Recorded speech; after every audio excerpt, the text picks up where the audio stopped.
നമ്മൾ കഴിഞ്ഞ ക്ലാസ്സിൽ ബൈനോമിയൽ ഡിസ്ട്രിബ്യൂഷൻ എന്താണെന്ന് പഠിച്ചു. അപ്പോൾ അതിലെ പ്രോപ്പർട്ടീസ് പഠിച്ചിട്ടുണ്ടായിരുന്നു, അത് ഏതൊക്കെ സിറ്റുവേഷനിലാണ് അപ്ലൈ ചെയ്യുന്നതെന്ന് പഠിച്ചു. അതുപോലെ അതിലെ ക്വസ്റ്റ്യൻസും ചെയ്തിട്ടുണ്ടായിരുന്നു. അപ്പം ഇനി അതിലെ ബാക്കി ക്വസ്റ്റ്യൻസ് ആണ് ഇന്നത്തെ ക്ലാസ്സിൽ ചെയ്യാൻ പോകുന്നത്. അപ്പോൾ ക്വസ്റ്റ്യൻ നോക്കാം. 4 dice are thrown 162 times. The occurrence of 2 or 3 is considered a success.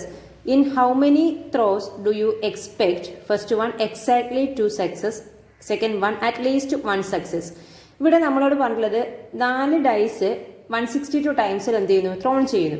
അങ്ങനെയാണെങ്കിൽ ഒക്കറൻസ് ഓഫ് 2 or 3നെയാണ് നമ്മൾ സക്സസ് ആയിട്ട് പറഞ്ഞിട്ടുള്ളത്. സക്സസ് എന്ന് പറഞ്ഞാൽ സക്സസിന്റെ പ്രോബബിലിറ്റി പി ആണ് നമ്മൾ എടുത്തിട്ടുണ്ടായിരുന്നത് അല്ലേ. അപ്പം ഡൈ ത്രോൺ ചെയ്യുമ്പോഴുള്ള 2 അല്ലെങ്കിൽ 3 കിട്ടാനുള്ള പ്രോബബിലിറ്റി ആണ് സക്സസ് എന്ന് പറയുന്നത്. ഒരു ഡൈ അതായത് ഒരു ടൈമിൽ ത്രോൺ ചെയ്യുമ്പോൾ 2 അല്ലെങ്കിൽ 3 കിട്ടാനുള്ള പ്രോബബിലിറ്റി നമുക്കറിയാം. ഡൈ ത്രോൺ ചെയ്യുമ്പം നമുക്ക് എന്താ കിട്ടുന്നത്? ഡൈ ത്രോൺ ചെയ്യുമ്പോൾ നമ്മുടെ സാമ്പിൾ സ്പേസ് എന്ന് പറയുന്നത് 1 2 3 4 5 6 ആണ്. അപ്പം 2 അല്ലെങ്കിൽ 3 കിട്ടാനുള്ള പ്രോബബിലിറ്റി എന്ന് പറയുന്നത് ഇവിടെ 2 ഒരു പ്രാവശ്യമുണ്ട്, 3യും ഒരു പ്രാവശ്യമുണ്ട്. അതായത് രണ്ടും കൂടെ കൂട്ടുകയാണെങ്കിൽ 2 കിട്ടാനുള്ളത് 1/6ഉം 3 കിട്ടാനുള്ള 1/6ഉം. അപ്പോൾ 1/6 പ്ലസ് 1/6 എന്താവും? 2/6 ആവും. അപ്പോൾ അതാണ് നമ്മുടെ പ്രോബബിലിറ്റി ഓഫ് സക്സസ് എന്ന് പറയുന്നത് അല്ലേ. അപ്പോൾ probability P is equal to probability of success ആണ്. സക്സസിന്റെ പ്രോബബിലിറ്റിനെയാണ് നമ്മൾ പി എന്ന് പറയുന്നത്. അതെന്ന് പറയുന്നത് നമുക്ക് എന്ത് തന്നിട്ടുണ്ട്? പി ഓഫ് ഗെറ്റിംഗ് 2 or 3 അല്ലെ, അതിനെയാണ് സക്സസ് എന്ന് പറയുന്നത്. ഗെറ്റിംഗ് 2 or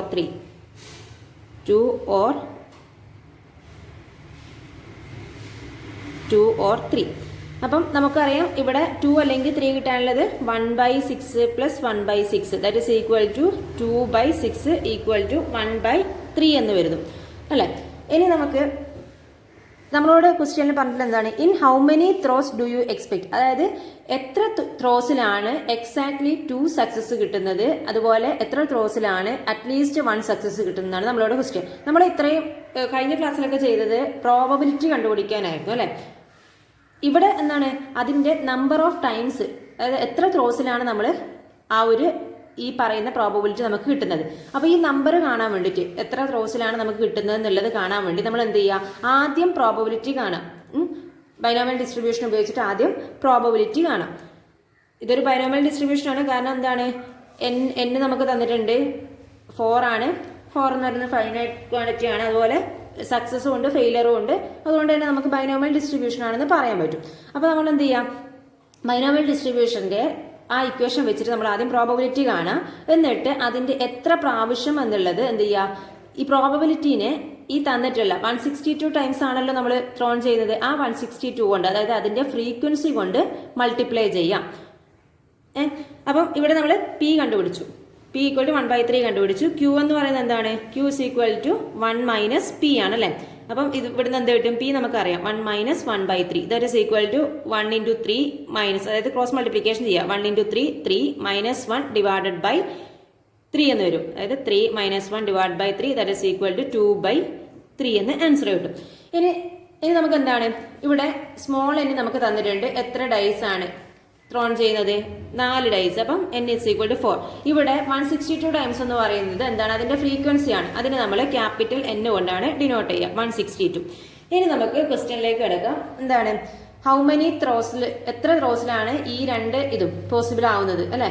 അറ്റ്ലീസ്റ്റ് 1 സക്സസും അതുപോലെ എക്സാക്ട്ലി 2 സക്സസും എത്ര ത്രോസിലാണ് നമുക്ക് കിട്ടുക എന്നുള്ളത്. ഹൗ മെനി ത്രോസ്, എത്ര ത്രോസിലാണ് നമുക്ക് കിട്ടുക എന്നുള്ളത്. അപ്പൊ ആദ്യം എന്ത് ചെയ്യുക? ഇതിലെ എക്സാക്ട്ലി 2 സക്സസ് വരുന്ന പ്രോബബിലിറ്റി കണ്ടുപിടിക്കുക. അതുപോലെ അറ്റ്ലീസ്റ്റ് 1 സക്സസ് വരുന്ന പ്രോബബിലിറ്റിയും കണ്ടുപിടിക്കുക.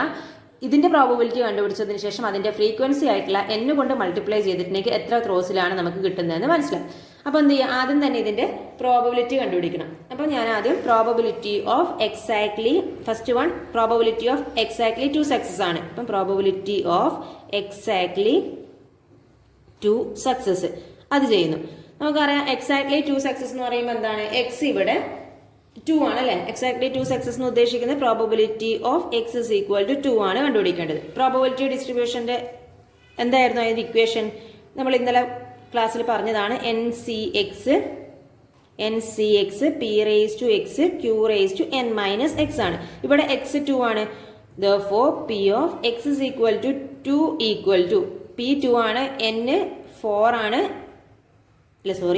P is equal to P is equal to എത്രയാണ് 1/3 ആണ്, ക്യൂ 2/3 ആണ്, എക്സ് 2 ആണ്, എൻ 4 ആണ്. അപ്പം 4c X is equal to 2 ആണ്. പി നമുക്കറിയാം 1/3 കിട്ടിയിട്ടുണ്ട്. ഓൾ റേസ് ടു എക്സ് എന്താണ് 2, ക്യൂ എന്ന് പറയുന്നത് 2/3 whole raise to N minus X, N is equal to 4 ആണ്, മൈനസ് എക്സ് എന്ന് പറയുന്നത് 2 ആണ്. ദാറ്റ് ഇസ് ഈക്വൽ ടു, ഇനി 4c2 നമ്മൾ എന്ത് ചെയ്യുക, ഇക്വേഷൻ വെച്ചിട്ട് ചെയ്യാം. നമുക്കറിയാം എന്താണ് 4c2 എന്ന് പറഞ്ഞാൽ 4 factorial divided by 2 factorial into 4 minus 2 factorial ആണ്. ഇതൊക്കെ നമ്മൾ കഴിഞ്ഞ ക്ലാസ്സിൽ ചെയ്തിട്ടുണ്ട്. ഇനി 1/3 ഹോൾ സ്ക്വയർ എന്ന് പറഞ്ഞാൽ എത്രയാണ് 1/9 ആണ്, ഇൻറ്റു 2/3 4 മൈനസ് 2 എന്ന് പറഞ്ഞാൽ 2. അപ്പം 2^2 ഡിവൈഡഡ് ബൈ 3^2. 2^2 എന്ന് പറഞ്ഞാൽ എത്രയാണ് 4, 3^2 എന്ന് പറഞ്ഞാൽ എത്രയാണ് 9. ദാറ്റ് ഈസ് ഈക്വൽ ടു, ഇവിടെ നമുക്ക് ഇതിനെ 4 മൈനസ് 2 ഫാക്ടോറിയൽ എന്ന് പറഞ്ഞാൽ 2 ഫാക്ടോറിയൽ. അപ്പം 4 ഫാക്ടോറിയൽ നമുക്ക് ഈ 2 ഫാക്ടോറിയലിന്റെ ടേംസിൽ എഴുതുകയാണെങ്കിൽ 4 × 3 × 2 ഫാക്ടോറിയൽ, അല്ലെങ്കിൽ നിങ്ങൾക്ക് 4 × 3 × 2 × 1 എന്ന് എഴുതാം. ഞാനിവിടെ ക്യാൻസൽ ചെയ്യാൻ എളുപ്പത്തിലാണ് താഴെയുള്ളതിന്റെ ടേംസിലേക്ക് എഴുതിയിട്ടുള്ളത്. 2 ഫാക്ടോറിയൽ ഇൻറ്റു ഇവിടുത്തെ 2 ഫാക്ടോറിയൽ 4 മൈനസ് 2. അപ്പോൾ ഈ ഒരു 2 ഫാക്ടോറിയലും ഈ ഒരു 2 ഫാക്ടോറിയലും കൂടെ ക്യാൻസൽ ചെയ്യാം. ഇൻറ്റു ഇവിടെ 1/9 ഇൻറ്റു 4/9 എന്ന് വരുന്നു. That is equal to 2 factorial എന്ന് പറഞ്ഞാൽ എന്താണ് 2 × 1 ആണ്. അപ്പോൾ അത് 2 തന്നെ. അപ്പോൾ 4 × 3 ഡിവൈഡഡ് ബൈ 2 ഇൻറ്റു 1/9 ഇൻറ്റു 4/9 എന്ന് വരുന്നു. ദാറ്റ് ഇസ് ഈക്വൽ ടു, ഇവിടെ ഇത് രണ്ടും കൂടെ പോവുകയാണെങ്കിൽ ഇവിടെ എന്താ ഈ ഒരു 3യും ഇവിടെയും കൂടെ പോവുകയാണെങ്കിൽ ഇവിടെ 9 ആവുന്നു. പിന്നെ നമുക്ക് 2 × 4 എന്ന് പറയുന്നത്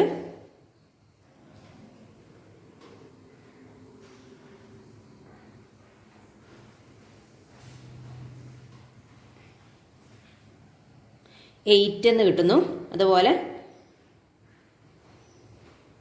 divided by 8 divided by 3 × 9 that is equal to 27 എന്ന് കിട്ടുന്നു. അപ്പോൾ ഇതാണ് നമ്മുടെ P of exactly 2 success, probability of exactly 2 success ഉള്ളത്.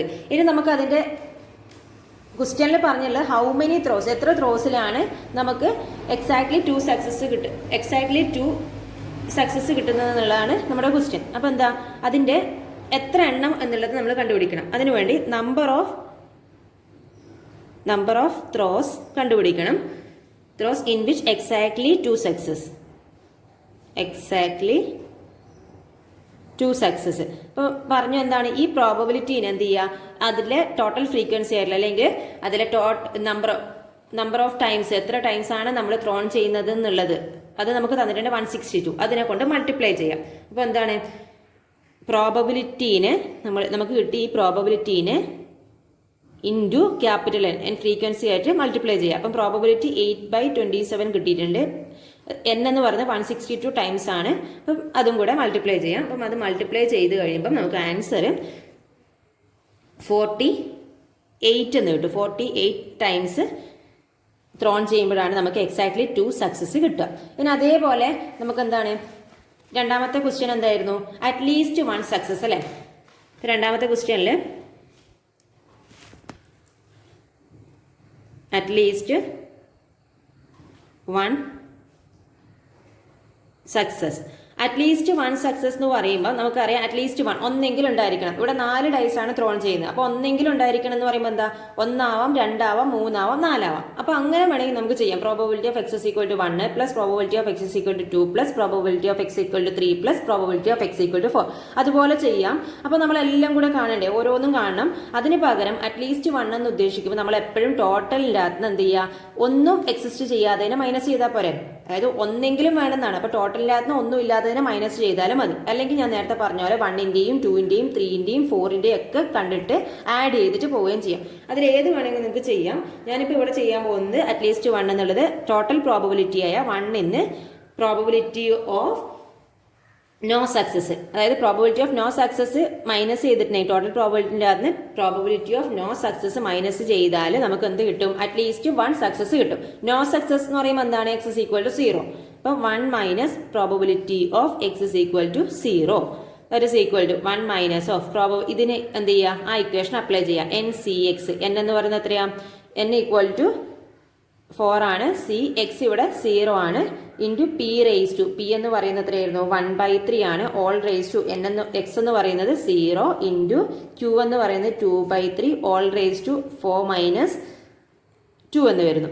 ഇനി ഇതിനെ സിംപ്ലിഫൈ ചെയ്യുക. 1 മൈനസ് 4C0 എന്ന് പറഞ്ഞാൽ ഇവിടെ ചെയ്ത് നോക്കുക. 4C0 ഇതൊക്കെ നമുക്ക് വേണമെങ്കിൽ ഓൾറെഡി അറിയുന്ന റിസൾട്ടാണ്. ആ ഒരു രീതിയിൽ ചെയ്യാം. അതായത് 4 ഫാക്ടോറിയൽ ഡിവൈഡഡ് ബൈ 4C0 എന്ന് പറഞ്ഞാൽ 4 factorial divided by 0 factorial 4 minus 0 factorial. അപ്പോൾ എന്താണ് 0 ഫാക്ടോറിയൽ 1 ആണ്. 4 ഫാക്ടോറിയലും 4 ഫാക്ടോറിയലും കൂടെ ക്യാൻസൽ ചെയ്ത 1 ആണ്. ഏതും NC0 എന്ന് പറഞ്ഞാൽ 1 ആണ്. അത് നിങ്ങൾ ഇനി ചെയ്യുമ്പോൾ ചെയ്ത് നോക്കേണ്ട ആവശ്യമില്ല. ഇപ്പോൾ ഇവിടെ അറിയാത്തതുകൊണ്ട് ഞാൻ ചെയ്തെന്ന് മാത്രമേ ഉള്ളൂ. 4C0 അല്ലെങ്കിൽ NC0 അതെന്താണ് 1 ആണ്. എപ്പോഴും അതിൻ്റെ ആൻസർ 1 ആയിരിക്കും. NC0 = 1 ആണ്. ഈ ഒരു റിസൾട്ട് പഠിച്ചു വെച്ചാൽ മതി.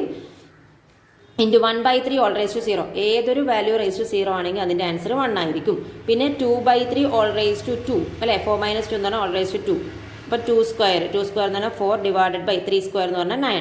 അപ്പം 1 മൈനസ് ഓഫ് ഇതെന്ന് പറയുന്നത് എത്രയാണ് 1 അല്ലേ. 4 ഫാക്ടോറിയലും 4 ഫാക്ടോറിയലും കൂടെ ക്യാൻസൽ ചെയ്താൽ 1 കിട്ടും. അപ്പം ഇത് എത്രയുള്ളേ 1 × 1 × 4/9 that is equal to 4/9. That is equal to 9 minus 4 divided by 9. Cross multiplication ചെയ്യുക. ദാറ്റ് ഈസ് ഈക്വൽ ടു 5/9 എന്ന് ആൻസർ വരും.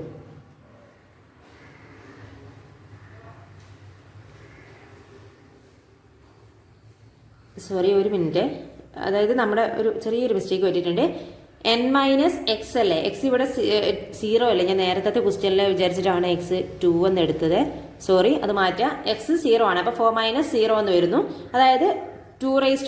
2⁴ എന്ന് പറഞ്ഞാൽ എത്രയാ 16. അതുപോലെ 3⁴ എന്ന് പറഞ്ഞാൽ എത്രയാണ് 81. ഇതാണ്. അതൊന്ന് ജസ്റ്റ് ഒന്ന് മാറ്റണേ. ചെറിയൊരു മിസ്റ്റേക്ക് പറ്റിപ്പോയതാണ്.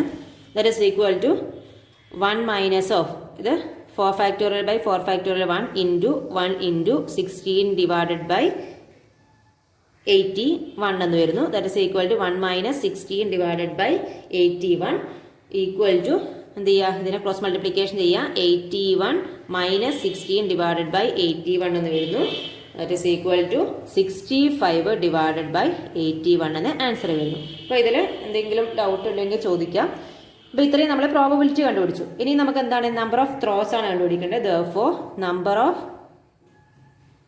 ത്രോസ് നേരത്തെ ചെയ്ത പോലെ തന്നെ എന്ത് ചെയ്യുക, ഈ പ്രോബബിലിറ്റീനെ ആ n കൊണ്ട് മൾട്ടിപ്ലൈ ചെയ്യുക. Number of throws in which at least one success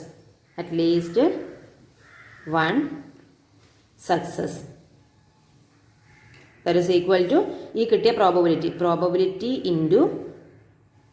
into capital n കൊണ്ട് മൾട്ടിപ്ലൈ ചെയ്യുക. പ്രോബബിലിറ്റി എത്രയാണ് 65 ഡിവൈഡഡ് ബൈ 81 ആണ്. ഇൻറ്റു n എന്ന് പറയുന്നത് എത്രയാണ് 162 ടൈംസ് ആണ്. ദാറ്റ് ഈസ് ഈക്വൽ ടു എത്ര വരുന്നു, ഇത് രണ്ടും കൂടെ മൾട്ടിപ്ലൈ ചെയ്താൽ നമുക്ക് 130 എന്ന് ആൻസർ വരുന്നു. അപ്പോൾ ഇതിൽ ഒറ്റൊരു ക്വസ്റ്റ്യൻ ആണ് ഇന്നത്തെ ക്ലാസ് ചെയ്യുന്നുള്ളൂ. ഇതിലെന്തെങ്കിലും ഡൗട്ട് ഉണ്ടെങ്കിൽ ചോദിക്കുക. അപ്പം എഴുതി തന്നെ പഠിക്കുക. Okay, thank you.